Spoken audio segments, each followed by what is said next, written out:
มอยซุงค่ะมื้อนี้เป็นวันที่18เดือนธันวาคมที่เก้าปี2025เป็นวันพฤหัสในตอนได้ข่าวใส่หมอหอมมีข่าว2ตอนที่มาเป็นข่าวค่ะอ้อตอนที่1ใต้สีก็ล้อมต่อต่างก้นอำมีวัดไว้เข้าเมืองแลถุงยาติงยอบยอกอย่ายึดเอาป้าโลดก้าข่าวแทงตอนหนึ่งก้นตากงหลอมเข้าเมืองไทยถุงยาติงยอบก้มโตในอ้ออ่อนตั้งเปิ้นได้เข้ามาถ่อมด้วยข่าวในอ่อนตั้งค่ะนอ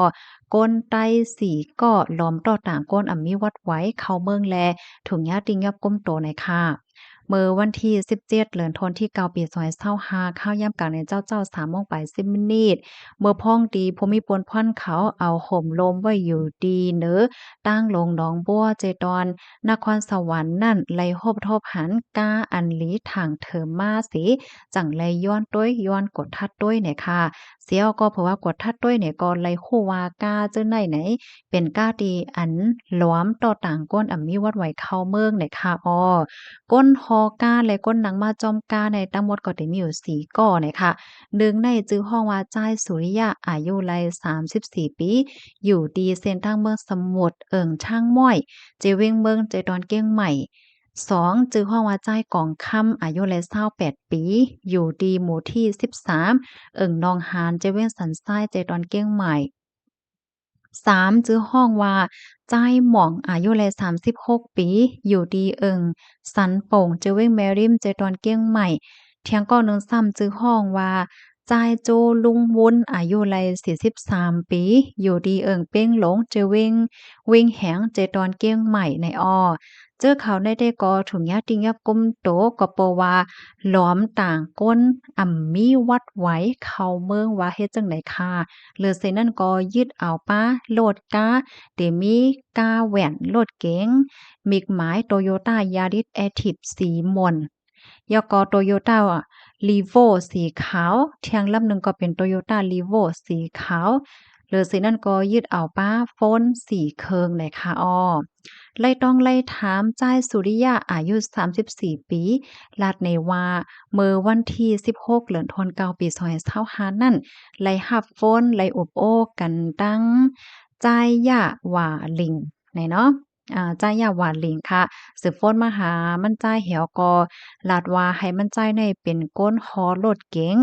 นำตางเปิดาโดยเส้นตาสายตั้งว่าจ่องมันมีรองตังหลาน5สัง5เฮ็ดจังไหน ปยก็มีใจกองค่ำอายุ28ปีในนางหิมจ้อมให้อะเนาะเพราะว่ามากก็ขี่ก้าวแหวนแหวก็กว่าตั้งนาแหวก็นำตั้งให้ไหนเนาะเพราะว่ามีสังจึงหือในก็ให้ลาดปันกาอันมาจอมตั้งหลัง2ลำนั่นกำเหลียวเฮ็ดจังไหนค่ะเฮียก็ไล่ต้องไล่ถามเสกไล่ฮู้แฮงว่าเขาได้ก็ลูกดีเกี้ยงใหม่เนาะลูกดีเกี้ยงใหม่เฮียก็ดีกว่าดีเจดอนนครสวรรค์ เฮ็ดไหนอ้อไล่รับการจ้างมาได้5,000บาทปยก็เลยแม่งปันป้าจ่ายกองค่ำเฮ็ดไหนคะกำในภูมิปนพ่อนเขาเลยต้องถามตีแห่งการตีก้นหลอมเข้าเมืองค่ะเนาะเขาก็ลาดว่าไหลลักหลอมเข้าเมืองไทยดีเจตอนเกียงใหม่เพื่อมาเหตุการณ์ที่ในเมืองไทยเลยจ่ายปันการได้นะป้อยจ้าใน10,000ถึง20,000บาทเฮ็ดไหนอ้อตั้งฝ่ายภูมิปนพรเขาได้ก็จังไลปันอโมตั้งพิษก้นสีก้อนั่นว่าลอยลองเป็นก้นตีอันจอยเทียมก้นหลอมเอาก้นมีวัดไว้เข้าเมืองว่าจังหวัดเจิ้นนายเฮ็ดไหนอ้อ ยก็ตอนตาแห่งการก้นหลอมเข้าเมืองค่ะเนาะทั้งหมดทั้งสิ้นเนี่ยก็ได้มีอยู่24เกาะนะคะเจอเขาในซ้ำไหนญาตัวตามตั้งพิษว่าลอยลองมีวัดไหวสังเสียก็หลอมเข้าเมืองในเสแลญากุ้มโตส่งกว่าดีโค้งปลิกหนองบัวเจดวนนครสวรรค์ปันตัวต่ำกว่าจำหนังหมายมีวันเมืองมีนั่นว่าไหนคะอ้อ คอมเมนต์ตอนนี้ก็ค่าเฮาเลยปึงอีกมาที่ห้องการค้า Manager ออนไลน์ออกไว้น่ะค่ะอันนี้ก็ได้เลยว่าเป็นเป้าถ่อมจื้อได้ก็เป็นก้นใต้นั่นค่ะน่ะเนาะเมื่อเร็วในตีหลายตั้งหลายเซ็มว่าค่ะเนาะเปิ้นเนี่ยก็ใครทัดแฮงไว้เฮ็ดไหนคะอ้อลูกดีข่าวเงาโหนในเหแลกำในเฮาคามาถ่อมด้วยข่าวเงาแทง